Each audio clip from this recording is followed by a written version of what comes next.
মিম বন্যার লাগেজ আনার জন্য দরজার দিকে যেতে শক্তপোক্ত কিছুর সাথে ধাক্কা খেল। চোখ তুলে উপরে তাকিয়ে দেখল সামনে লাগেজ, সাথে আরিফ দাঁড়িয়ে আছে। তার অভিব্যক্তি শান্ত। মনে হচ্ছে আরিফ আগেই জানতো মিমের সাথে ধাক্কা লাগবে, তাই সে চমকায়নি। কিন্তু মিম আকস্মিক ঘটনায় কিছুটা ভড়কে গেছে। নিজেকে ঠিক করে বলল, আমাকে দিন। আরিফ, কেন? আমার কি ভিতরে আসা বারণ? মিম, না, আসলে তেমন কিছু না, ভিতরে আসুন। আরিফ ভিতরে আস্তে আস্তে বলল, ভাবি, আপনাকে ভাই খুব মিস করছে, বলেছে একটা কল দিতে। বন্যা কিছুটা লাজুক হাসল। সেটা দেখে মিমও ঠোঁট টিপে হাসছে। তৎক্ষণাৎ বন্যার মনে পড়ল ফোনটা তো মেঘের কাছে। বন্যা বলল, আপনার ভাইকে বলুন আমার কাছে ফোন নেই, সেটা মেঘের কাছে। আরিফ বলল, ঠিক আছে, আমি ভাইকে বলে দেবো। এখন যাচ্ছি। রুমটা সুন্দর, আমি কিন্তু আবার আসবো। মিম কিছুটা রাগ নিয়ে কটকট করে তাকিয়ে আছে আর বলছে, রুমটা মনে হয় যেন তার। আরিফ যেতে যেতে আস্তে করে বলে উঠল, রুমের মানুষটা তো আমার। মেঘ, আবির ভাই, আপনি কেন বন্যার ফোনটা আনতে বলেছেন? আবির, তোকে এত কিছু বুঝতে হবে না, ফোনটা তোর কাছে রেখে দে। মেঘ, আপনি এখন আর আমায় ভালোবাসেন না, আমি যাই বলি সেটা সোজা উত্তর দেন না। আবির ল্যাপটপে অফিসের কাজ করছিল। সেটা রেখে মেঘের দিকে ফিরে তাকালো। বলল, সামনে এসো, আমার কাছে এসো। মেঘ ভদ্র মেয়ের মতো আবিরের এক কথায় বিছানায় উঠে আবিরের মুখোমুখি বসল। আবির, ম্যাম, আর কতবার কতভাবে বললে আপনি বুঝবেন? আপনাকে ছাড়া আমি নিঃস্ব। আপনাকে ছাড়া এই আবিরের কোনো অস্তিত্ব নেই এই পৃথিবীতে। আবির মেঘের মুখটাকে সামনে রেখে নেশাক্ত কণ্ঠে বলল, মেঘ, তুমি নিজেও জানো না যে তুমি এক ভয়ঙ্কর নেশা, আর এই নেশায় আমি আসক্ত। মেঘের ঠোঁটে ঠোঁট ডুবালো। মেঘের চোখের কোণ বেয়ে পানি পড়ছে। আবির ভাই তাকে কত ভালোবাসে মেঘ বুঝতে পেরেছে। আজ অজান্তে আবির ভাইকে কষ্ট দিয়ে ফেলেছে সে। হঠাৎ আবিরের পিঠ খামচে ধরে আবিরকে সমর্থন করল। তার স্প্যারোর সমর্থন বুঝতে পেরে কোমর পেঁচিয়ে ধরে আরেকটু সামলে আনলো আবির। মুখ ডুবালো তার প্রিয়তমার ঘাড়ে, গলায়। দুজন হারিয়ে গেল অন্য এক সুখ নদে। সকালবেলা বাড়ির সবাই নানান কাজে ব্যস্ত। আজ বউ ভাত, কিন্তু তানভীর চুপচাপ সোফার এক কোণে মুখ ভার করে আবিরের পাশে বসে আছে। আবিরের সাথে নীরব যুদ্ধ চলছে। তার যুদ্ধের টপিক, বন্যার ফোন কেন আবির নিয়ে রাখল। কাল সারা রাত তানভীর ছটফট করেছে বন্যাকে এক নজর দেখার জন্য, কিন্তু কিভাবে তা জানাবে? বন্যার ফোনটা তো আবির মেঘকে দিয়ে রেখেছে। আবির মিটিমিটি হাসছে। সব বুঝতে পেরেও না বোঝার ভান করে বসে আছে। হঠাৎ চোখ গেল সিঁড়িতে। কলা পাতা রঙের একটা শাড়ি পরে বন্যা ওপর থেকে নামছে, সাথে মেঘ আর মিম। হঠাৎ করেই বুকের মাঝে একটা প্রশান্তির হাওয়া বয়ে গেল। তানভীরের মুখে এক চিলতে হাসি ফুটে উঠল। বাড়িতে অনেক মেহমান। মালিয়া খান, হালিমা খান, আকলিমা খান সবাইকে আপ্যায়ন করতে ব্যস্ত। মেঘও মাঝে মাঝে কিছু কাজ করেছে। হঠাৎই মনে হলো তার মাথাটা কিছুটা ঘুরছে। অবশ্য আজকাল মাঝে মাঝেই এমনটা হয়। মেঘ ডাইনিং টেবিলে বসে এক গ্লাস পানি নিতে চাইল, কিন্তু তখনই বিকট শব্দে কাঁচের গ্লাসটা নিচে পড়ে ভেঙে গেল। আকস্মিক ঘটনায় কেউ কিছু বুঝে ওঠার আগেই মেঘ ফ্লোরে লুটিয়ে পড়ল। মিম চিৎকার করে বলল, মেঘাপু! আবির দৌড়ে এলো। বলল, মেঘ, এই মেঘ, তোমার কি হয়েছে? চোখ খোলো। মালিহা খান, হালিমা খান পানি নিয়ে ছুটে আসলো। আবির সেই পানি মেঘের চোখে মুখে ছিটিয়ে দিল। তানভীর তখনই ডক্টরকে কল দিয়ে আসতে বলল। আবির মেঘকে কোলে তুলে তার রুমে নিয়ে শুইয়ে দিল। মেঘ শান্ত হয়ে বিছানায় শুয়ে আছে, কিন্তু আবির ছটফট করে পুরো রুমটা পায়চারি করছে আর ভাবছে ডক্টর আসতে কেন লেট হচ্ছে। মেঘের কিছু হবে না তো?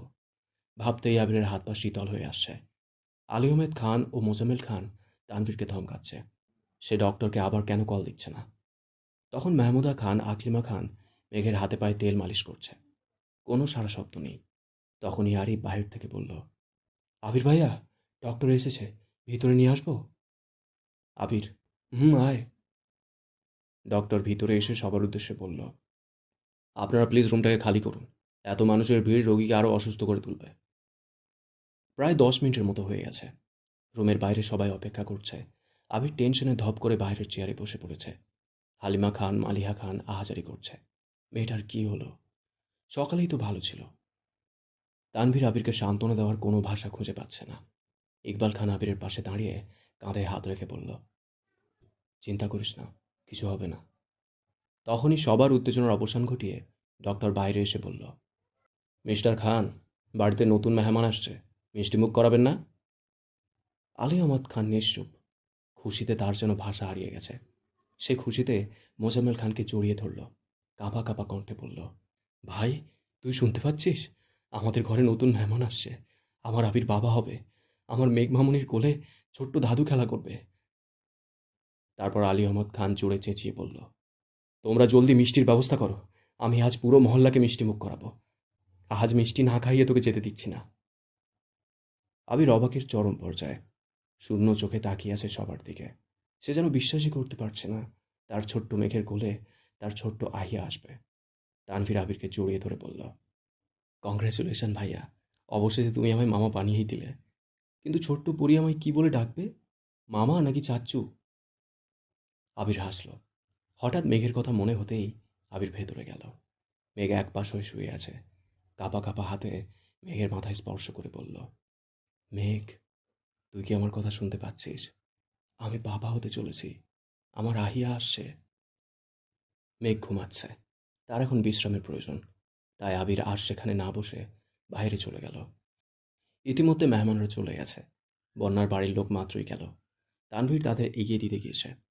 খান বাড়ির প্রতিটা লোক আজ খুশি। মেঘ তাদের অনেক আদরের মেয়ে। এক সময়ের দৌড়ে ছুটে বেড়ানো মেয়েটাও আজ মা হবে। ভাবতেই খুশিতে মনটা ভরে যায়। আবির রাকিবকে ফোন দিয়ে তার ছেলে ও রিয়ার খোঁজখবর নিল। অবশেষে মেঘের অসুস্থতার কথাও জানালো। রাকিব তো মহা খুশি। রাকিবের হাত থেকে জান্নাত ফোনটা কেড়ে নিয়ে বলল, ভাইয়া, আমরা কিন্তু আবারও একটা ট্রিট পাওনা রইলাম। আপনাকে বলে বোঝাতে পারবো না যে আমরা ঠিক কতটা খুশি হয়েছি। মেঘ কোথায়? ওর সাথে একটু কথা বলা যাবে? আবির, আসলে ওর শরীরটা অনেক দুর্বল, তাই ডক্টর ওকে অল্প ডোজের স্লিপিং পিল দিয়েছে।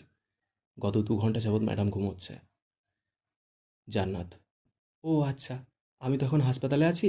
আগামীকাল রিয়া ভাবিকে বাড়িতে নিয়ে যাওয়ার পর দেখা করতে যাব। আবির, ঠিক আছে, তুমি সময় করে এসো। এখন রাখছি।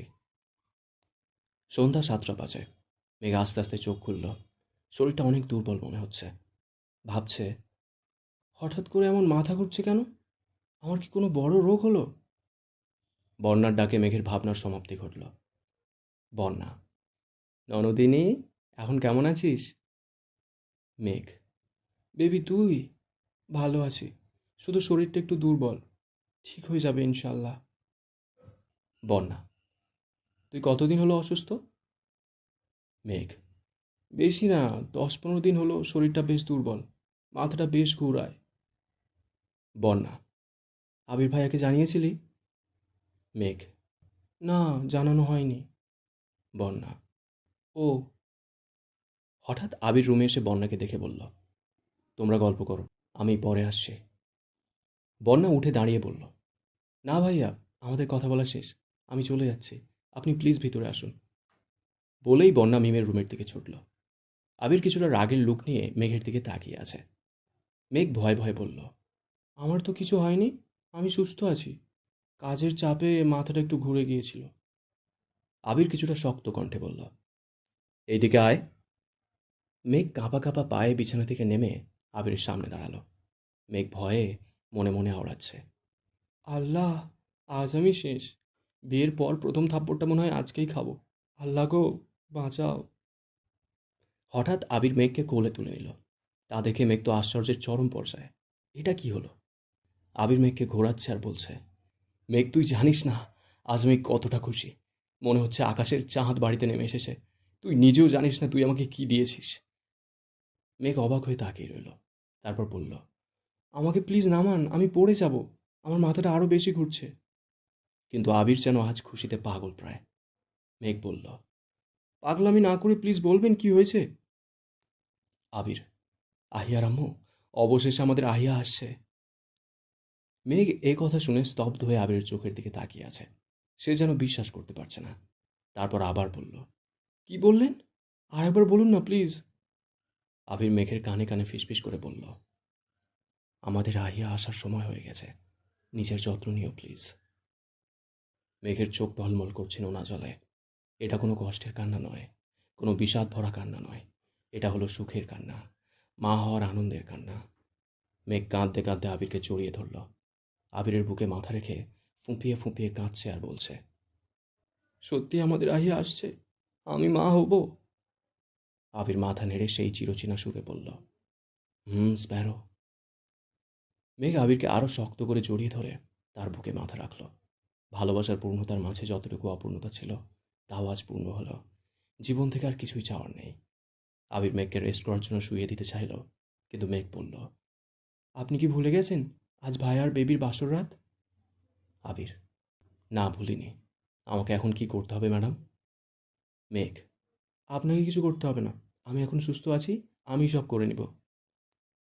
আবির মেঘের দিকে শান্ত হুমকি ছুঁয়ে বলল, বিছানা থেকে যদি এক পাও নামেন তাহলে আপনার পা ভেঙে গলায় ঝুলিয়ে দিব, মাইন্ড ইট।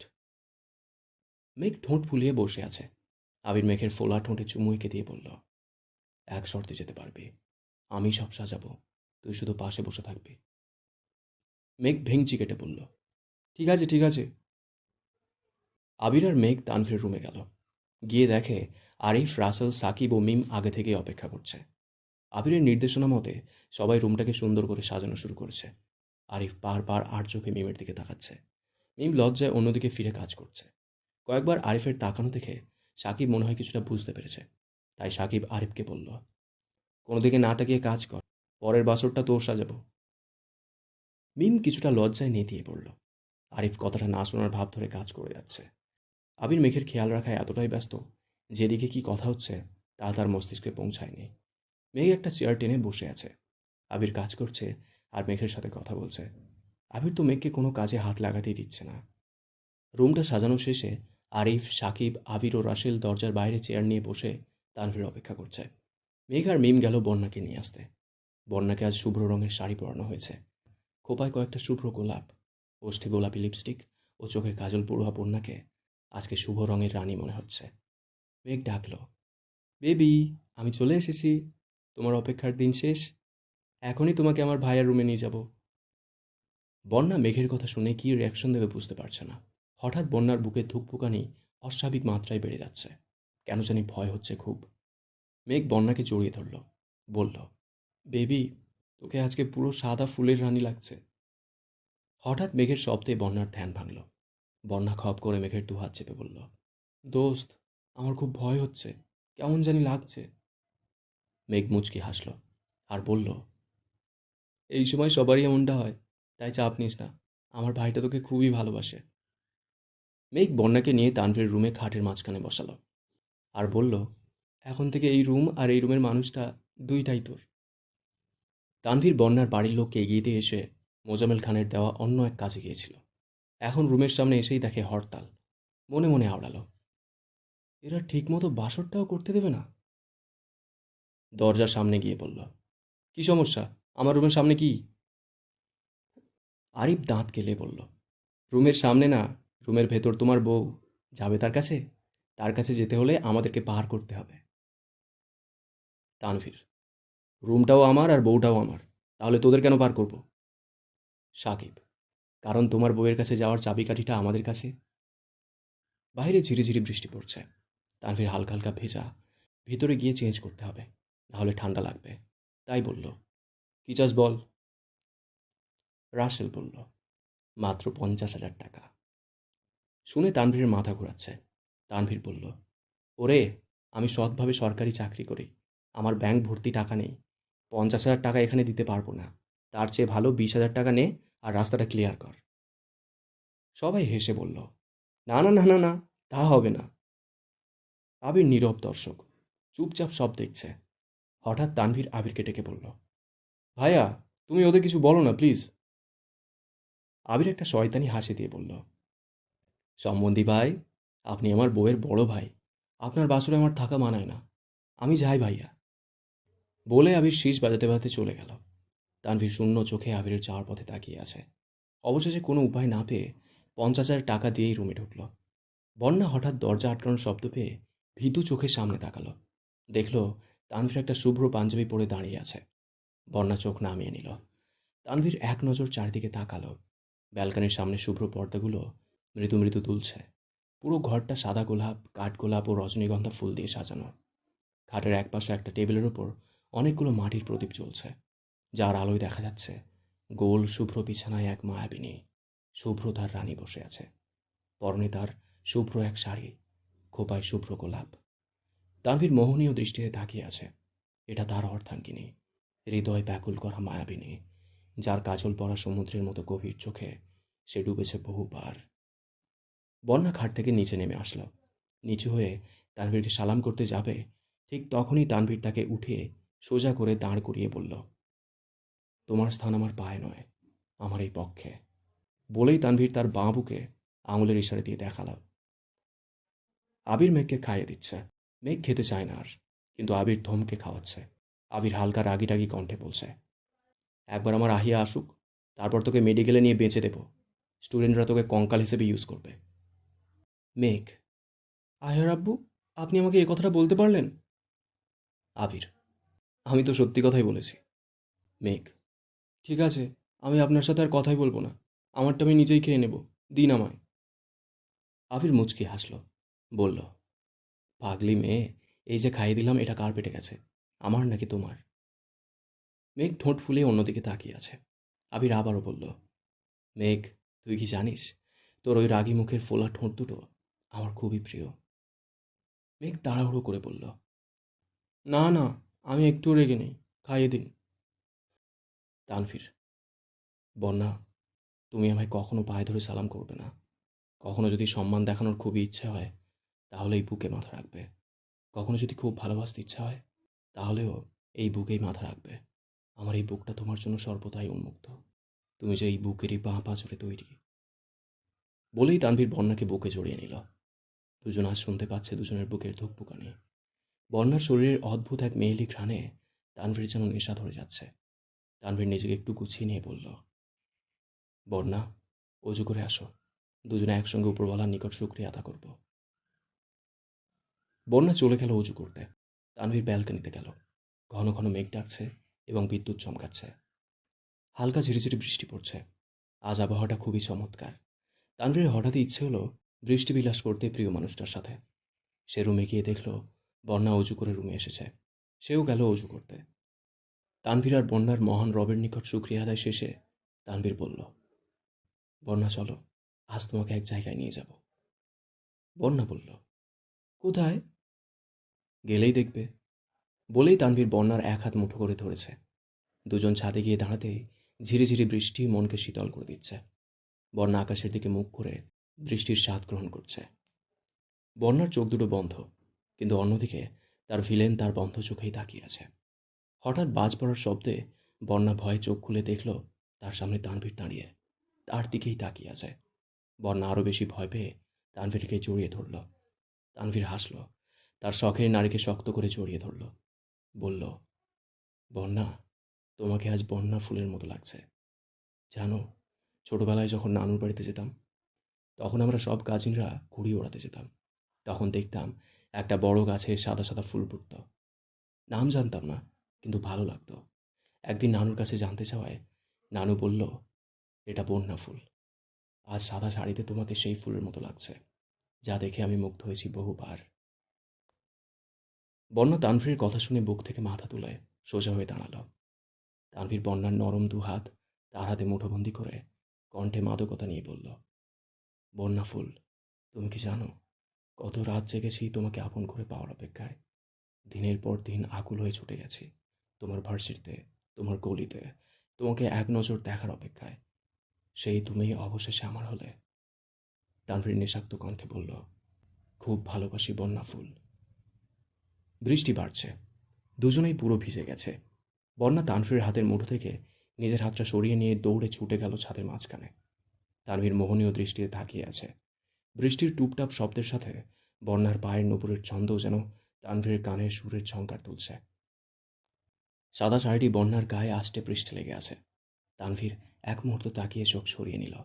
তারপর ভাবল, ও তো আমার বন্যা ফুল, একান্তই আমার নিজস্ব। বন্যা প্রবল বৃষ্টির মাঝে ছাদের মাঝখানে দাঁড়িয়ে জোরে চিৎকার করে বলল, ভালোবাসি ভিলেন, খুব খুব ভালোবাসি, ভীষণ ভালোবাসি। আমার এই 20 বছরের জীবনে হৃদয়ে যত ভালোবাসা সঞ্চিত করেছি, সবটা আমি তোমায় দিতে চাই। তানভীর বন্যাকে পেছন থেকে কোমরে জড়িয়ে ধরল। মুহূর্তেই বন্যার সারা শরীর কাঁপুনি দিয়ে উঠল। শরীরটা তার কাঁপছে। তানভীর বন্যার বৃষ্টি ভেজা চুলের ঘ্রাণ নেওয়ায় মগ্ন। হঠাৎই বন্যার সামনে ঘুরে তানভীরকে শক্ত করে জড়িয়ে ধরল। তানভীর বন্যার সদ্য ভেজা নরম কোমল ঠোঁটে ঠোঁট ডুবাল।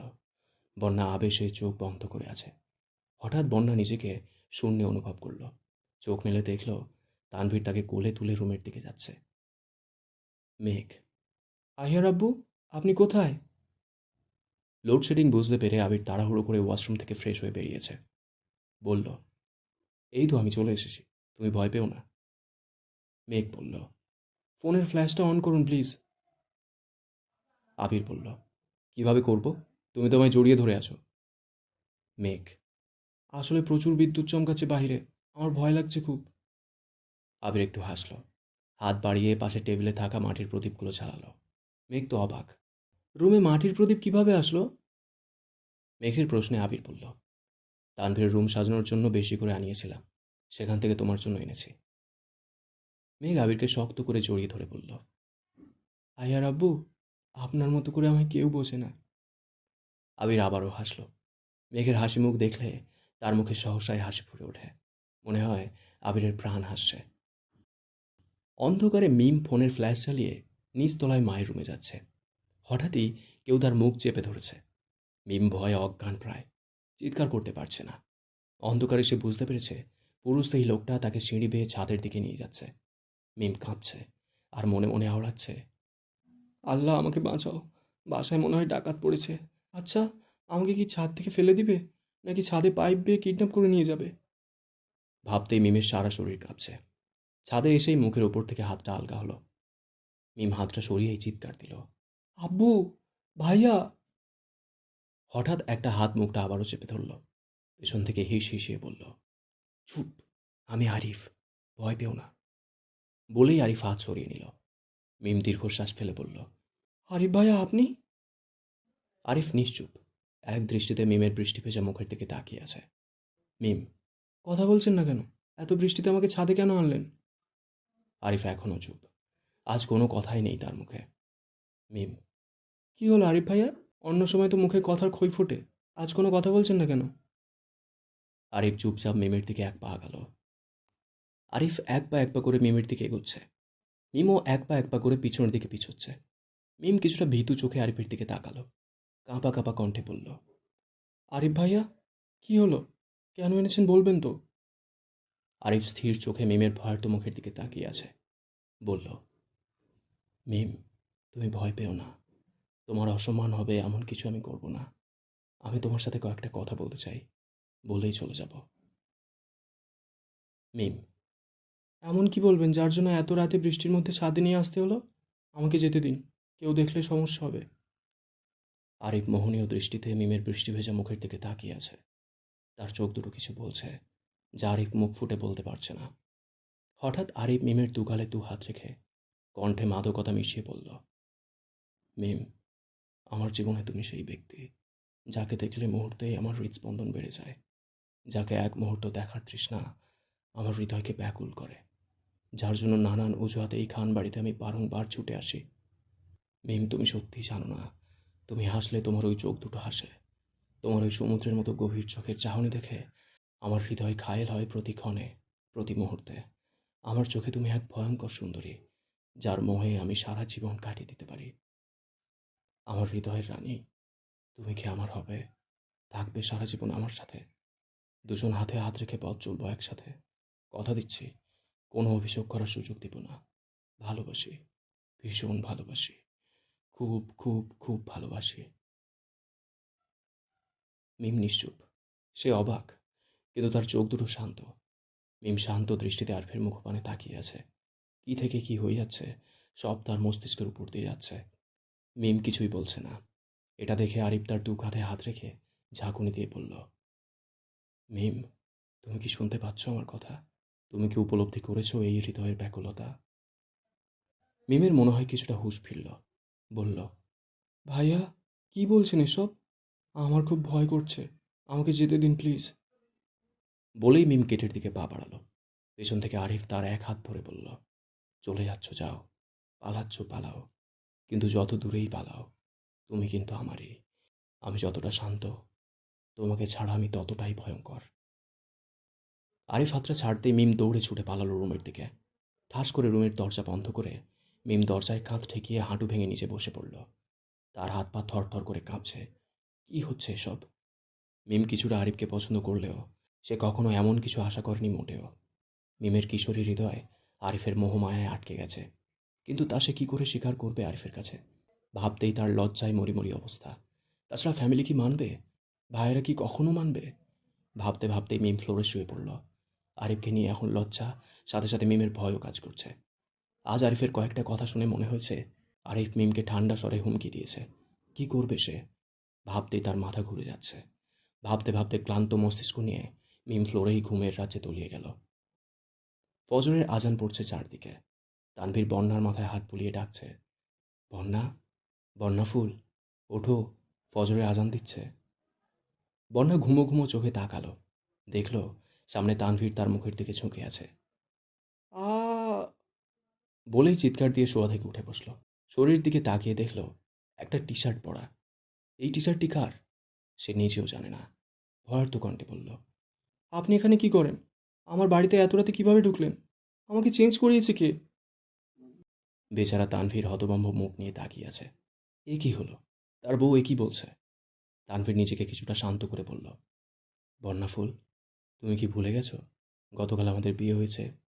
তুমি এখন আমাদের বাড়িতে। বন্যা স্তব্ধ হয়ে গেল। ঠিকই তো, সে তো এখন খান বাড়িতে। তানভীর তার স্বামী। বন্যা আস্তে আস্তে বলল, মানে আসলে আপনি যেভাবে মুখের উপর ঝুঁকেছিলেন আমি তো ভয় পেয়েছিলাম, আর হঠাৎ করে ঘুম ভাঙায় সব গুলিয়ে ফেলেছিলাম। তানভীর হাসল। ঠিক আছে, নো প্রবলেম। এখন গোসলে যাও। চারিদিকে আজান পড়ছে, এসে ফজরের নামাজ আদায় করো। আমি মসজিদে যাচ্ছি। বন্যা বলল, ঠিক আছে। মনে মনে আওড়াচ্ছে, ভিলেনের বাচ্চা ভিলেন, আমার সারা শরীর ব্যথায় টনটন করছে, সব দোষ এই ভিলেনের। ভাবতে ভাবতে বন্যা গোসলে ঢুকল। সকাল 8টা বাজে। খানবাড়ির ডাইনিং টেবিলে সবাই সকালের নাস্তা করছে। আজকের নাস্তাটা বন্যা নিজেই তৈরি করেছে। আবির, আলী আহমেদ খান, মোজাম্মেল খান, ইকবাল খান সবাই তৈরি হয়ে নেমেছে অফিসে যাওয়ার জন্য। তানভীর ছুটি নিয়েছে 1 সপ্তাহের জন্য। হঠাৎ মেঘের শরীরটা খারাপ লাগায় মেঘ তাড়াহুড়ো করে রুমে চলে যায়, যা আবির স্পষ্টভাবে খেয়াল করল। সেও তাড়াহুড়ো করে নাস্তা সেরে রুমের দিকে যাচ্ছে। আলী আহমদ খান বলল, কিরে আবির, অফিসে যাবি না? উপরে যাচ্ছিস যে? আবির, তোমরা সবাই চলে যাও আব্বু, আমি একটু পর আসছি। বলেই আবির রুমের দিকে গেল। রুমে ঢুকে দেখে কেউ নেই, কিন্তু ওয়াশরুম থেকে পানি পড়ার শব্দ আসছে। আবির সামনে এগিয়ে যেতেই দেখল ওয়াশরুমের দরজাটা খোলাই আছে। মনে হচ্ছে মেঘ বমি করছে। আবির ছুটে ভেতরে গেল, গিয়ে মেঘকে ধরল, তার মাথায় পানি দিয়ে তারপর তাকে রুমে নিয়ে শুইয়ে দিল। আবির চিন্তিত, এই কয়েকটা দিনে মেঘের মুখটা কেমন ফ্যাকাশ হয়ে গেছে, চেহারায় অনেকটা ব্রণও উঠেছে। আবির মেঘের দুর্বল চেহারার দিকে তাকিয়ে আছে। হঠাৎ মেঘ চোখ খুলে পড়ল। আইয়ার আব্বু, আপনি কেন এত চিন্তা করছেন? আমার কিছুই হয়নি। আম্মু বলেছে এ সময় মেয়েদের একটু এরকম হয়। আবির চুপ হয়ে আছে। তার মুখে কোনো কথা নেই। মেঘকে সেই অবস্থায় দেখতে পারছে না, কিন্তু তার কিছুই করার নেই, কারণ এই রোগের কোনো ওষুধ তার জানা নেই। মেঘ হঠাৎ ফিক করে হেসে দিল। আবির হৃদয় কুঁচকে তাকিয়ে আছে।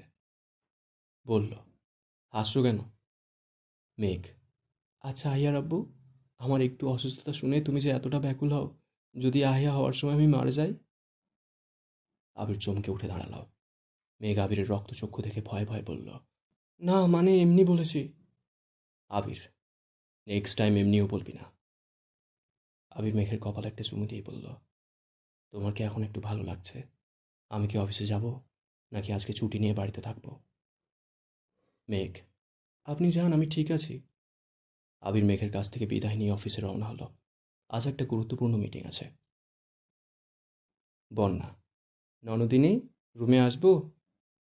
মেঘ, মজা নিচ্ছিস? আমার রুমে আসার জন্য তোর কি পারমিশনের প্রয়োজন আছে? বন্যা হাসল। ভেতরে ঢুকতে ঢুকতে বলল, এটা তো আর তোর একলার রুম না, এটা আমার শ্রদ্ধেয় বড় ভাসুরের রুমও বটে। এই পর্যায়ে মেঘও হাসল। বন্যা, তোর শরীর এখন কেমন? মেঘ, ভালো। আগে তোর খবর বল। বন্যা, আমার আবার কি খবর? মেঘ, এই যে আমার ভাই তোর ঠিকমতো খেয়াল আদর যত্ন রাখছে কি না? বন্যা, তোর যেই ভাই, দেখলেই মনে হয় সারাদিন মাথায় করে এক বস্তা রাগ নিয়ে হাঁটে। মেঘ, কেন বেবি? ভাই কি তোমায় ভালোবাসে না? বন্যা, হুম, খুব ভালোবাসে। মেঘ আর বন্যা কথা বলছে, তার মাঝেই পাশের রুম থেকে তানভীর বন্যাকে ডাকছে। বন্যা রুমের দিকে গেল, বলল, কি হয়েছে, এভাবে ডাকছেন কেন? মনে হচ্ছে বাড়িতে ডাকাত পড়েছে। বন্যার কথা শুনে তানভীর একটু হাসল, পিছন থেকে জড়িয়ে ধরে বলল, বন্যা ফুল, তুমি কোথায় গিয়েছিলে? বন্যা কিছুটা লাজুক হয়ে মাথাটাকে নেতিয়ে রেখেছে। তানভীর তার কানে একটা চুমু দিয়ে বলল, তাড়াতাড়ি রেডি হও, আমরা আজকে বিকেল 5টায় বান্দরবান যাচ্ছি। বন্যা তার বড় বড় চোখ দুটোকে গোল গোল করে তাকিয়ে আছে। তানভীর অভিব্যক্তি বোঝার সাধ্য তার নেই। বন্যা, হঠাৎ বান্দরবান কেন? কয়েকদিন পরে গেলেও তো চলতো। তানভীর, কেন, কোনো সমস্যা? বন্যা, না মানে মেঘের শরীরটা ভালো নেই, এই সময় বাড়ি থেকে বের হওয়া কেমন দেখায় যেন। তানভীর, সমস্যা নেই, ভাইয়াই বলেছে যেতে। বন্যা, আবির ভাই যেতে বলেছে? তানভীর, হুম, আমাদের জন্য 7 দিনের হানিমুন প্যাকেজ ভাইয়াই ঠিক করেছে। এটা আমায় ভাইয়া গিফট করেছে। বলেই পকেট থেকে 2টা 7 দিনের হানিমুন প্যাকেজের বান্দরবানের টিকিট মেলে দেখালো। বন্যা মৃদু হাসল, বলল, আমি মনে হয় পৃথিবীতে প্রথম নতুন বউ যে ভাসুরের হাত থেকে হানিমুনের টিকিট পেয়েছি। বিকেল 3টা বাজে। মিম সোফার রুমে বসে টিভি দেখছে। তখনই বাইকের শব্দ পেয়ে ঘাড় ঘুরিয়ে বাইরের দিকে তাকালো। তাকিয়ে দেখল আবির ভাই এসেছে। আবির ভাইকে দেখে সাথে সাথেই টিভিটা অফ করে দিয়ে নিজের রুমের দিকে ছুটল। আবির ভাইয়া দেখলেই নিশ্চয়ই এখন ধমক দেবে, বলবে, দুপুরবেলা টিভির রুমে কি করছিস? মালিয়া খান, হালিমা খান, আকলিমা খান, মেঘ ও আদি সবাই যার যার রুমে রেস্ট নিচ্ছে। নিজে কাউকে না দেখে আবির সরাসরি নিজের রুমের দিকে গেল। যাওয়ার সময় তানভীরের রুমটার দিকে চোখ পড়ল। দরজাটা ভিড়ানো। তানভীরের সাথে একটু দেখা করা প্রয়োজন, কিন্তু এখন তো সরাসরি আর তানভীর রুমে ঢোকা যাবে না। এখন তানভীর ছাড়া ওই রুমে পণ্যও থাকে। তাই আবির নিজের রুমের দিকে গেল। আবির রুমের দরজাটা মৃদু ধাক্কা দিল। সামনে তাকিয়ে দেখল বিছানায় তার মেঘ শুয়ে শুয়ে উপন্যাসের বই পড়ছে। কিন্তু এ কি, মেঘ বই পড়ছে আর কাঁদছে কেন? আবির ছুটে গেল মেঘের দিকে। কি হয়েছে তোর মেঘ? মেঘ আবিরের শব্দ পেয়ে চোখ তুলে তাকালো। আবির মেঘের রক্তলাল চোখের দিকে তাকিয়ে উতলা কণ্ঠে জিজ্ঞেস করল, কি হয়েছে তোর? কে কি বলেছে? বল আমায়। কি রে, কথা বলছিস না কেন? মেঘ আবিরকে জড়িয়ে ধরে ফুঁপিয়ে ফুঁপিয়ে কেঁদে দিল। আবির তো মেঘের কান্না দেখেই স্তব্ধ হয়ে গেছে। কি হয়েছে তার মেঘের, কেন সেভাবে কাঁদছে? আবির বারবার মেঘকে জিজ্ঞাসা করছে, কি হয়েছে তোর, বলবি তো? অসুস্থ লাগছে, ডক্টর ডাকবো? কিরে মেঘ, কথা বল। মেঘ কাঁপা কাঁপা আঙুলে উপন্যাসের বইয়ের দিকে দেখিয়ে দিল। আবির বইটাকে হাতে নিয়ে উল্টোপাল্টা করে দেখে বলল, বইয়ে কি হয়েছে? কোথাও তো কিছু দেখতে পাচ্ছি না। মেঘ কাঁপা কাঁপা আধো আধো কণ্ঠে বলল, গল্পের নামটা শুনে ভালো লেগেছিল তাই পড়তেছিলাম, কিন্তু গল্পের নায়ক জয় আমির মারা গেছে। আমার খুব কষ্ট হচ্ছে আবির ভাই। আবির শান্ত দৃষ্টিতে মেঘের দিকে তাকিয়ে দীর্ঘশ্বাস ফেলল, বলল, তোর মতো বোকা মেয়ে আমি আমার জীবনে একটাও দেখিনি। গল্প পড়ে কেউ এভাবে কাঁদে? তুই তো আমাকে ভয় পাইয়ে দিয়েছিস। গল্পের নায়ক মারা যায় তুই এভাবে কাঁদতেছিস, আর যদি আমি মারা যাই তাহলে কি করবি? সাথে সাথেই মেঘ হুঙ্কার দিয়ে আবিরের মুখ চেপে ধরল, বলল, কি বলছেন এসব? আর কখনো এসব বলবেন না। বলেই মেঘ আবিরকে শক্ত করে জড়িয়ে ধরল। আবির মৃদু হাসল। আবিরও মেঘকে জড়িয়ে ধরল। কিছুক্ষণ সময় দুজনেই চুপচাপ থেকে হঠাৎ মেঘ বলল, ছাড়েন আমায়, আপনার জন্য খাবার কি উপরে নিয়ে আসবো, নাকি নিচে যাবেন? আবির, কোনোটাই না, আমি অফিস থেকে লাঞ্চ করে এসেছি। মেঘ, আজ এত তাড়াতাড়ি ফিরলেন যে? সকালে তোমায় অসুস্থ দেখে গেলাম, তাই মনটা ভালো লাগছিল না। আরও আগেই চলে আসতাম, কিন্তু ক্লায়েন্ট মিটিংটা একটু লেট করে শুরু হয়েছিল। তোমার এখন কেমন লাগছে? মেঘ, হুম, ভালো। যান, ফ্রেশ হয়ে আসেন। আবির, তানভীর কি রুমে আছে? ওরা ট্রিপে যেতে রেডি তো? তুমি কিছু জানো? মেঘ, বেবি একটু আগে এসেছিল, বলেছে সব রেডি আছে। আবির, বেবিকে এবার ভাবি বলা শিখো, ও তোমার বড় ভাইয়ের বউ হয় এখন। মেঘ, বলতে তো চাই কিন্তু মনে থাকে না। আবির আরেক দফা হাসল। আবিরের হাসি দেখে মেঘও হাসল। আবির মেঘের কপালে চুমু দিয়ে ফ্রেশ হতে গেল। মিম ব্যালকানিতে দাঁড়িয়ে দুপুরের কড়া রোদের দিকে তাকিয়ে আছে। সে আজকাল একা একাই হাসে। এই যে এখন সকালের কিছু স্মৃতি মনে করে একা একাই হাসছে। সকালে মেহমুদা খান তার ফ্যামিলি নিয়ে নিজের বাড়িতে চলে গেছে। যাওয়ার সময় আরিফ মিমের সামনাসামনি পড়তেই সবার অগোচরে মিমকে চোখ মেরে ফিসফিসিয়ে বলল, মামাতো বোন আমার, আবার দেখা হবে। মিম হতবিহ্বল চোখে আরিফের যাওয়ার পানে তাকিয়েছিল। আজকাল আরিফকে দেখলে মুখে কোনো কথাই আসে না তার। সম্পর্কটা প্রথমের মতো থাকলে হয়তো এখনই মিম কয়েকটা কটু কথা শুনিয়ে দিত। আরিফ যাওয়ার পরে মিম অনেকক্ষণ দরজা বন্ধ করে নিজের রুমের ফ্লোরে বসেছিল। বাড়িতে তার নিজের লোকেরা সবাই আছে, তাও আজ কেন জানি বুকের ভেতরটা ফাঁকা ফাঁকা লাগছে। মনে হচ্ছে কি যেন নেই, কেউ যেন নেই। এখন মিম ব্যালকনিতে দাঁড়িয়ে দুপুরে রোদের দিকে তাকিয়ে ভাবছে, যদি সে এখন দেখতো আরিফ খান বাড়ির গেট দিয়ে ঢুকছে, এসে তাকে বলছে, মিম, তোমার জন্য মনটা ছটফট করছিল, তাই চলে এসেছি। মিম হাসল আর মনে মনে বলল, কি বোকা বোকা চিন্তাভাবনা হয়েছে তোর মিম। তানভীর, বন্যা, এই বন্যা, তোমার কি এখনও দুপুরে রেস্ট নেওয়া হয়নি? বেলা 4টে বাজে, 5টায় ট্রেন, আমাদের রেডি হতে হবে তো। বন্যা, আর একটু ঘুমাতে দেন প্লিজ, রাতে ঘুমোয়নি কাল। বিকেল 4:30 বাজে। খানবাড়ির ড্রয়িং রুমে বাড়ির সবাই বসে আছে। আবির গেটের সামনে বাড়ির গাড়িটি নিয়ে অপেক্ষা করছে। মূলত সেই আজকে তানভীর আর বন্যাকে স্টেশনে পৌঁছে দিবে। মেঘ অনেকবার জেদ করেছে আবিরের সাথে যাওয়ার জন্য, কিন্তু আবির নিতে নারাজ। তানভীর আর বন্যা সিঁড়ি দিয়ে নামছে। ড্রয়িং রুমের দিকে তাকিয়ে দেখল বাড়ির পুরুষরা আজকে একটু আগেই অফিস থেকে ফিরেছে। পাশে মহিলারাও দাঁড়িয়ে আছে তাদের অপেক্ষায়। মেঘ গাল ফুলিয়ে বসে আছে, মিম তার পাশে দাঁড়িয়ে। তানভীর এসে মেঘের পাশে দাঁড়ালো, বলল, বনু। মেঘ অন্যদিকে তাকিয়ে আছে, মনে হচ্ছে সে তানভীরকে দেখেনি। বন্যা এসে মেঘকে পিছন থেকে জড়িয়ে ধরে বলল, ননদিনী, কি হয়েছে তোর?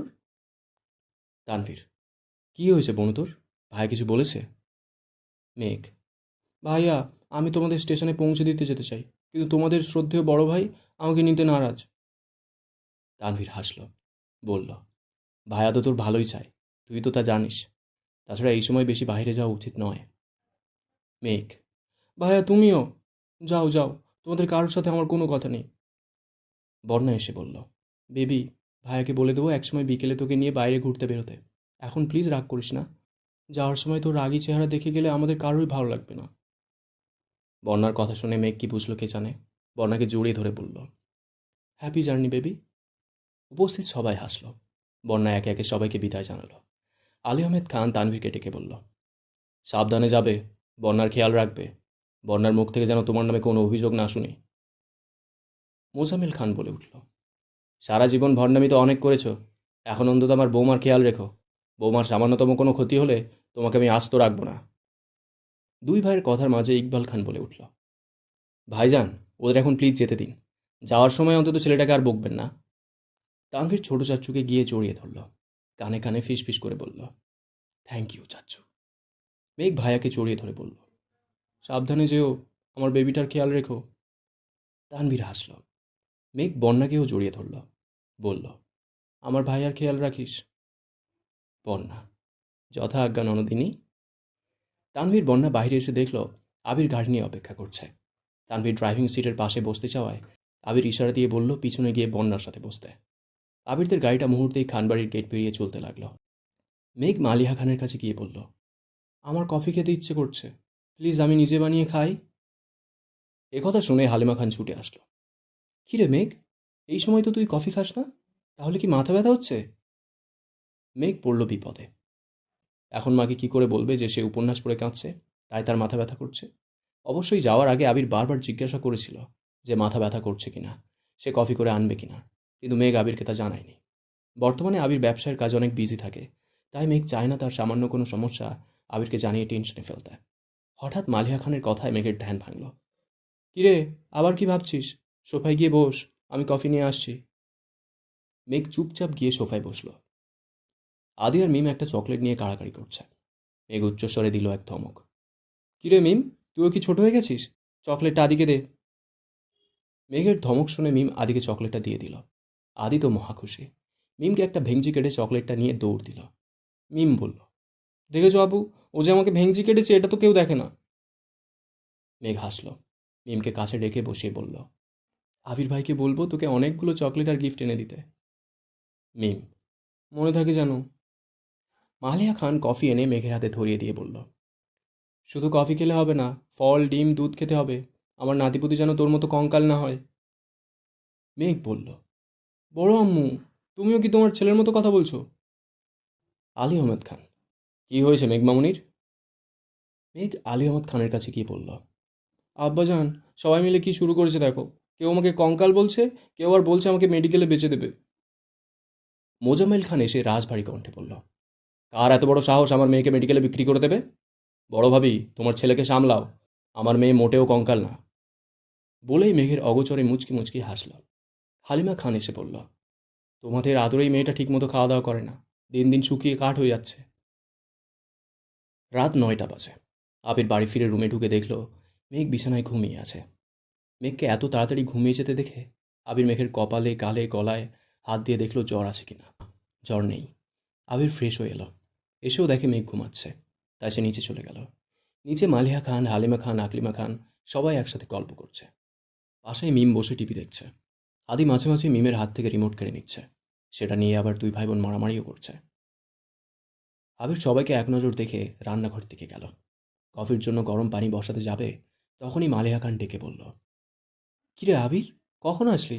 আর আমরা সবাই এখানে থাকতে তুই কেন কফি করতে যাচ্ছিস? আবির, সমস্যা নাই আম্মু, তোমরা গল্প করো, আমি করে নিতে পারবো। একথা শুনে মালিহা খান সকলের সাথে আবার গল্পে মনোযোগ দিল। আবিরকে নিচে দেখে মিমার আদি কিছুটা শান্ত হয়ে গেছে। আবির তার মন মতো কফি বানাচ্ছে। কফি হাতে উপরে যাওয়ার সময় বলল, আম্মু, মেঘ কি রাতে খেয়েছে? মালিয়া খান, না, সন্ধ্যাবেলা বলল ভালো লাগছে না, তাই উপরে চলে গেছে। আবির, ঠিক আছে, ওর খাবারটা প্লিজ উপরে পাঠিয়ে দাও। আবির, তুমি উপরে যাও, আমি নিয়ে আসছি। তোমারটাও কি উপরে নিয়ে আসবো? আবির, না কাকিমণি, আমি একটু পর নিচে এসেই খেয়ে নেব। বলেই আবির সিঁড়ি বেয়ে বড় বড় কদম ফেলে উপরে চলে গেল। মিমার আদি এতক্ষণ মনে হয় নিঃশ্বাস বন্ধ করে রেখেছিল। আবির যাওয়ায় একটা দীর্ঘ নিঃশ্বাস ফেলে দুজন আবার রিমোট নিয়ে কাড়াকাড়ি শুরু করেছে। এ পর্যায়ে আকলিমা খান ধমকের সুরে বলল, এখনই টিভিটা অফ করে খেতে যাও। মিমার আদি দুজন দুজনকে ভেঙচি কেটে খাবার টেবিলে গিয়ে বসল। হালিমা খান মেঘের খাবারটা আকলিমা খানের হাতে দিয়ে বলল উপরে দিয়ে আসতে। মালিয়া খান মিম আদিকে খেতে দিচ্ছে। খাওয়ার মধ্যেই ওরা আবার ঝগড়া করছে। আকলিমা খান এক ধমক দিয়ে তারপর মেঘের রুমের দিকে চলে গেল। আকলিমা খান দরজায় একটু ঠকঠক করে বলল, আসবো? ভিতর থেকে আবিরের কণ্ঠ ভেসে আসলো, এসো কাকিমণি, ভিতরে এসো। আকলিমা খান দরজা ঠেলে ভিতরে প্রবেশ করে দেখল আবির খাটের একপাশে হাতে ল্যাপটপ নিয়ে অফিসের কাজ করছে। পাশেই মেঘ বিভোরে ঘুমোচ্ছে। আকলিমা খান পাশের টেবিলে খাবারটা রেখে মেঘের মাথায় হাত বুলিয়ে দিয়ে বলল, আবির, ওকে ডেকে খেয়ে নিতে বলো, না খেয়ে ঘুমাতে দিও না। আবির শান্ত কণ্ঠে বলল, ঠিক আছে কাকিমণি। আকলিমা খান চলে যেতেই আবির মেঘের মাথায় হাত বুলিয়ে বলল, ম্যাম, শুনতে পাচ্ছেন? মেঘ কিছুটা নড়ে চড়ে অন্যদিকে ফিরে আবার ঘুমিয়ে গেল। আবির মোহনীয় কণ্ঠে আবারও বলল, ম্যাম। মেঘ একটু নড়ে চড়ে সেই চিরচেনা কণ্ঠে জবাব দিল, হুম। আবিরের ডাকে মেঘের ঘুম না ভাঙায় আবির মেঘকে কোলে তুলে ব্যালকনির সোফাতে নিয়ে বসালো। হঠাৎ মেঘ চোখ খুলে হতভম্ব হয়ে গেল। আবির কখন এলো? আর সে সোফাতে কি করছে? আবির শান্ত দৃষ্টিতে মেঘের হতভম্ব মুখের পানে তাকিয়ে আছে। মেয়েটা একটু পাগল, না, অনেকটাই পাগল। পাগল না হলে কেউ সোফায় কিভাবে আসলো সেটা নিয়ে এখন ভাবতে বসে। আবির হাসল। হঠাৎ আবিরের হাসির মৃদু শব্দে মেঘের ধ্যান মগ্ন হলো। আবির দিকে তাকিয়ে বলল, হাসছেন কেন? আবির, ভাবছি। কি ভাবছেন? ভাবছি তোর মতো আরেকটা বউ থাকলে আমার পাপ না যাওয়া কেউ আটকাতে পারবে না। মেঘ চোখ গোল গোল করে আবিরের মুখের পানে তাকিয়ে আছে। কি বলছে এসব আবির ভাই? তার আরেকটা বউ? এসব ভেবেই মেঘের মুখশ্রী কালো আঁধারে ঢেকে গেল। আবির আবারও হাসল, বলল, সাধেই আমি তোকে তার কাটা বলি? মেঘ গাল ফুলিয়ে অন্যদিকে তাকিয়ে আছে। আবির খাবার মেখে মুখের সামনে ধরে বলল, অনেক কথা হয়েছে, এবার তো খেয়ে নে। মেঘ কিছু বলছে না, ব্যালকনির বাইরের দিকে তাকিয়ে আছে। আবির মেঘের চিবুক ধরে টেনে তার দিকে ফেরালো। কিন্তু এ কি, এত সামান্য ব্যাপারে মেঘ কান্না করছে? আবির শুনেছে এ সময় নাকি মেয়েদের মুড সুইং হয়, তাই কি মেঘ এমন করছে? আবির মেঘকে কাছে টেনে বুকে জড়িয়ে ধরে বলল, সরি ম্যাম, প্লিজ রাগ করেন না। মেঘ আবিরের বুকে মাথা রেখেই ফুঁপিয়ে ফুঁপিয়ে কেঁদে দিল। তাকে কিছুটা শান্ত করার পর আবির মেঘকে খাইয়ে দেওয়া শুরু করেছে। আজকাল মেঘ তো কিছুতেই খেতে চায় না, সব কিছুতেই অনীহা দেখায়। তাই ওকে খাওয়ানোর দায়িত্বটা আবিরের নিতে হয়। আবিরের এত যত্নের কারণে বাড়ির বাকিরাও একটু নিশ্চিন্তে থাকে। অবশ্য 2 দিন আগেও আবির মেঘের অসুস্থতা নিয়ে কিছুই জানতো না। মেঘের খাওয়ার অনীহা দেখে আবির খাইয়ে দিত। আবির মেঘকে খাইয়ে দেওয়া শেষে বিছানায় শুইয়ে দিয়ে বলল, এখানে চুপ করে শুয়ে থাকো, আমি নিচে যাচ্ছি। মেঘ আবিরের এক হাত ধরে টেনে বলল, প্লিজ তাড়াতাড়ি আসবেন, আমার একা একা ভালো লাগছে না। আবির একটু হাসল, বলল, ডিনার করেই চলে আসবো। বলেই আবির মেঘের মাথায় হাত বুলিয়ে রুম থেকে বের হয়ে গেল। নিচে যেতে যেতে তানভীরকে কল দিল। তানভীর, আসসালামু আলাইকুম ভাইয়া। আবির, ওয়ালাইকুম আসসালাম, কেমন আছিস? তানভীর, ভাইয়া তুমি বড্ড অদ্ভুত প্রশ্ন করো। মাত্র কয়েক ঘন্টা আগেই তো আমাদের দেখা হলো, এর মাঝে খারাপ কীভাবে থাকবো? আগের মতোই ভালো আছি আলহামদুলিল্লাহ। আবির, যেতে কোনো অসুবিধা হচ্ছে না তো?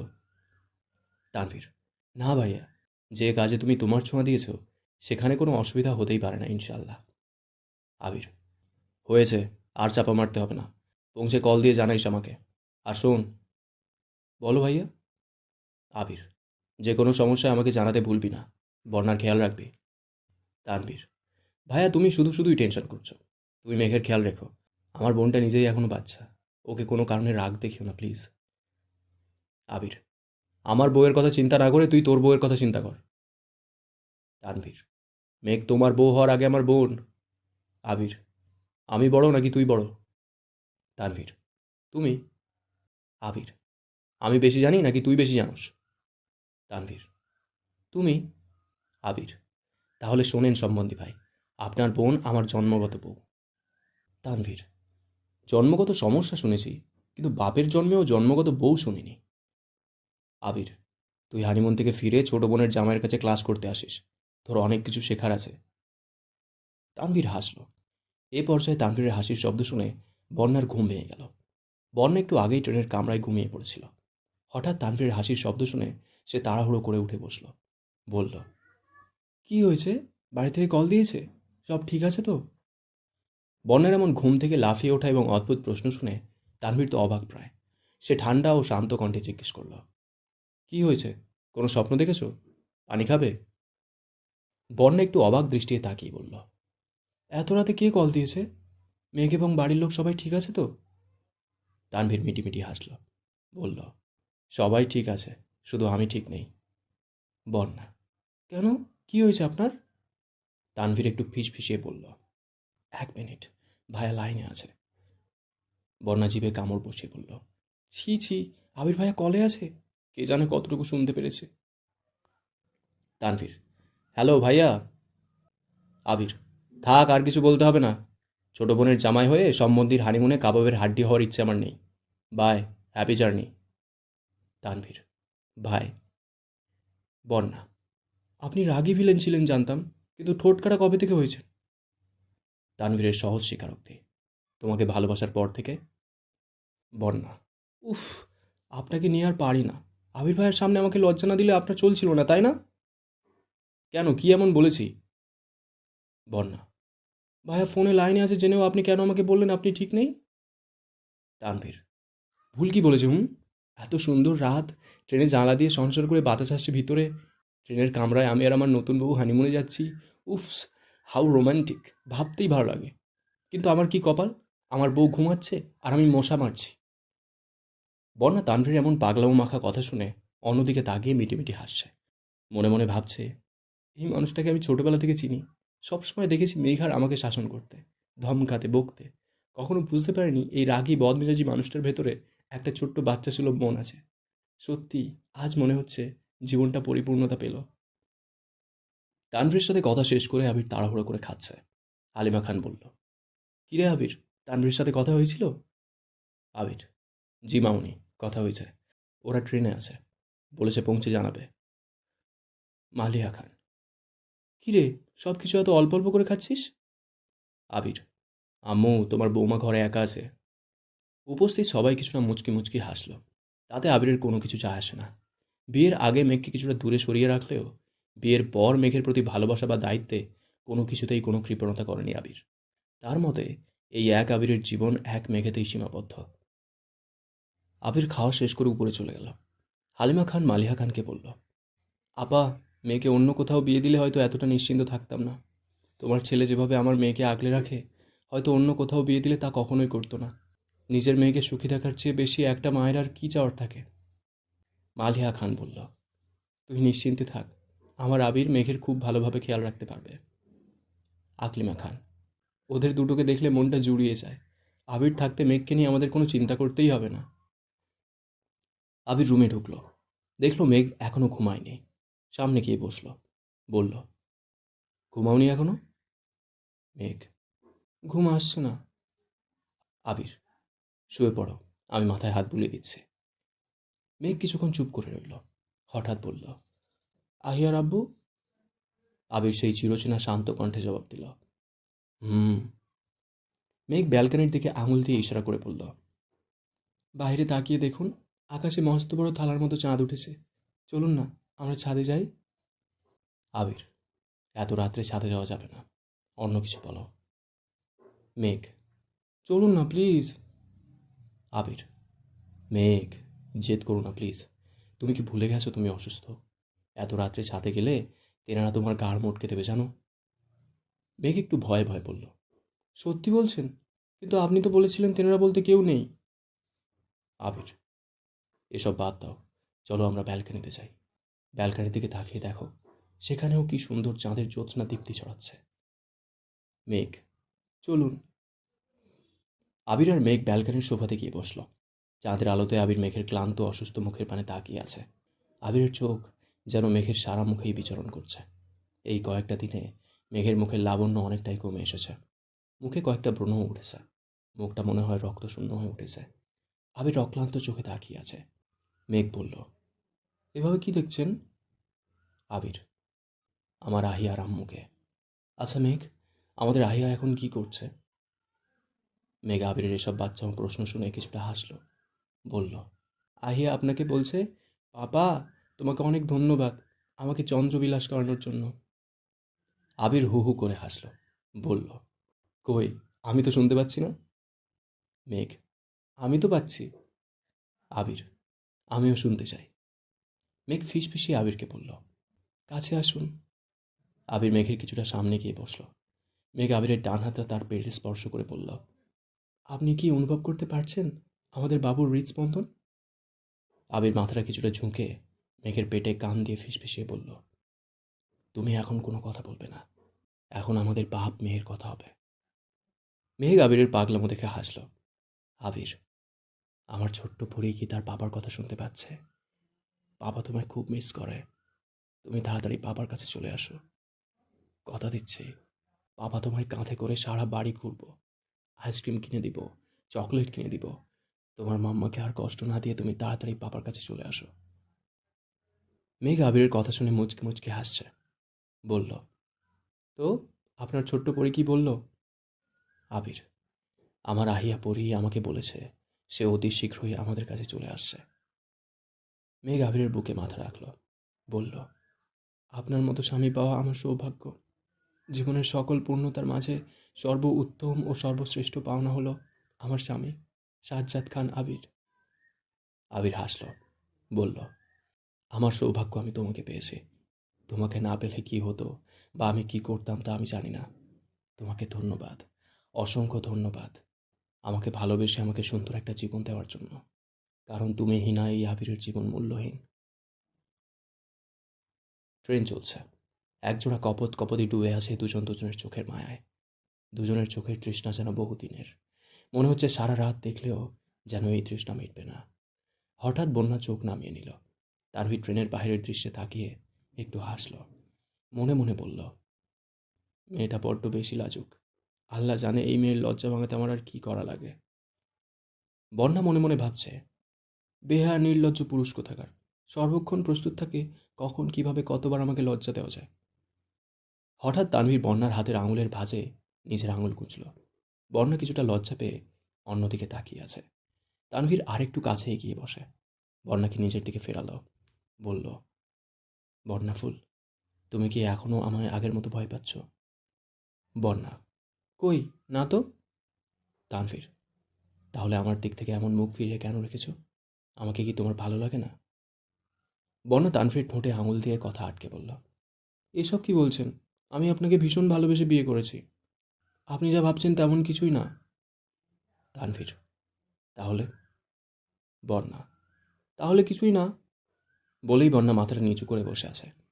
তানভীর এক হাত দিয়ে বন্যার থুতনি ছুঁয়ে মুখটাকে উঁচু করে বলল, বন্যা, আমি জানি আমি একটু রাগী, বদমেজাজি। রাগ হলে ভালো মন্দ মাথায় থাকে না। কিন্তু আমার এত বাজে স্বভাবের মাঝেও একটি চিরন্তন সত্য হলো, আমি তোমাকে ভালোবাসি, ভীষণ ভালোবাসি। গত কয়েকটা বছর নিজের ভেতরটা এক অসহনীয় যন্ত্রণায় কুরে কুরে খেয়েছে। আমিই জানি তোমাকে ছাড়া আমার কতটা কষ্ট হয়েছে। ভাইয়াকে ছাড়া আর কাউকে কিছু বলতেও পারিনি। যখন তোমার কথা খুব মনে পড়তো, তখন ছুটে যেতাম তোমার ভার্সিটিতে, তোমার গলিতে, তোমাকে এক নজর দেখার অপেক্ষায়। বহুবার মুখলেস দাদার বহু প্রশ্নের সম্মুখীন হয়েছি। মাথার ব্রেন বলতো যে কোনো সময় তোমার বাড়ির কারো কাছে হয়তো ধরা পড়ে যাব, কিন্তু মন মানত না। ছুটে যেতাম তোমার গলিতে, যদি একবার দেখা পাই। মাঝে মধ্যে সৌভাগ্যবশত পেয়েও যেতাম। বন্যা নির্বাক, অবাক দৃষ্টিতে তানভীর মুখের পানে তাকিয়ে আছে। চাঁদের আলোয় তানভীরকে দেখতে অনেক মোহনীয় লাগছে। ট্রেনের ঝনঝন শব্দ, জানলা দিয়ে আসা মৃদু মৃদু বাতাস, চাঁদের জ্যোৎস্নার আলো পরিবেশটাকে আরও মধুর করে তুলেছে। বন্যা বলল, আপনি কি আমায় অনেক আগে থেকে ভালোবাসেন? তানভীর চুপ। বন্যা: কত আগে থেকে? তানভীর: প্রায় 4 বছর হলো। বন্যা তো অবাক, বলল, তার মানে এই 4 বছর যাবৎ আপনি আমায় নজরে নজরে রেখেছেন? তানভীরের সহজ স্বীকারোক্তি, হুম, শুধু আমি না, তোমার আশেপাশে আরও অনেকেই আছে যাদেরকে বলা আছে তোমার উপরে নজর রাখতে। তুমি কোথায় যাচ্ছ, কী করছো, কোনো ছেলের সাথে মিশছো কি না, তারা আমাকে বলতো। এবার বন্যা একটু রাগ করলো, বলল, অন্য ছেলেরা আমার দিকে নজর রাখতো? তানভীর: প্লিজ রাগ করো না। ওরা কেউ তোমার দিকে খারাপ নজর দিত না, জাস্ট তোমার খেয়াল রাখতো ভাইয়ের হবু বউ হিসেবে। তাছাড়া তোমার দিকে কেউ খারাপ নজর দিলে আমি তাকে পিটিয়ে আধমরা করে ছাড়বো, যেমনটা তামিমকে করেছিলাম। এবারের কথাটা তানভীর একটু আস্তে আস্তে বলল, বন্যা, তার মানে তামিমের উপরে আপনার আগে থেকেই ক্ষোভ জেদ জমা ছিল, আর সেটার বহিঃপ্রকাশ ঘটেছিল আবির ভাইয়ের অ্যাক্সিডেন্টের দিন? তানভীর: হুম। বন্যা ফুস করে দীর্ঘশ্বাস ছেড়ে বলল, কি হিংসুটে ছেলে রে বাবা। তানভীর হাসল, বলল, তুমি আমার, একান্তই আমার। যে তোমার দিকে তাকাবে তার চোখ আমি তুলে নিব। ভুলে যেও না, রাজনীতি ছেড়েছি, কিন্তু মারপিট করা আমার রক্তে এখনও রয়ে গেছে। বন্যা বলল, আমি কি শুধু শুধুই আপনাকে ভিলেনের সাথে তুলনা করি? আপনি তো ভিলেনই, হিংসুটে ভিলেন। মেঘ আবিরের কোলে মাথা রেখে ব্যালকনির সোফাতে শুয়ে আছে, তার নজর ওই আকাশের পানে। কিন্তু আবিরের নজর তার কাদম্বিনীর মুখে, চোখে, ঠোঁটে। আবির মেঘকে দেখছে, আর মেঘের মাথায় হাত বুলিয়ে দিচ্ছে। একটা সময় মেঘ ঘুমিয়ে পড়ল। আবির মেঘকে পাজা কোলা করে তুলে বিছানায় শুয়ে দিল। কপালে একটা দীর্ঘ চুমু দিয়ে মেঘকে বুকে নিয়ে ঘুমিয়ে পড়ল। সকাল 9টা বাজে। হালিমা খানের ফোনে তানভীর কল দিয়েছে।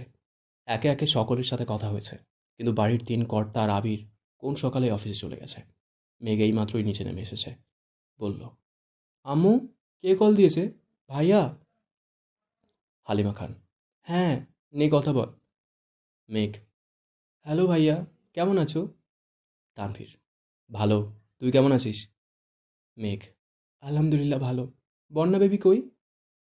তানভীর: এই তো কাছেই আছে, নে কথা বল। বন্যা: হ্যালো ননদিনী। মেঘ: কেমন আছো ভাবি আমার? বন্যা: ভালো, তুই কেমন আছিস? আর বাড়ির সবাই কেমন আছে? মেঘ: আলহামদুলিল্লাহ সবাই ভালো আছে। তোরা কখন পৌঁছেছিস? বন্যা: আমরা প্রায় মাঝরাতেই পৌঁছে গেছি, কিন্তু এত রাত হওয়ায় বাড়িতে কল দিয়ে জানাইনি। সকালে কল দিলাম। মেঘ: ও। তানভীর বন্যার কথা শুনে মিম দৌড়ে ছুটে এলো। বলল, মেঘাবু, ফোনটা আমাকে দাও না প্লিজ, আমরা বন্যা ভাবির সাথে কথা বলবো।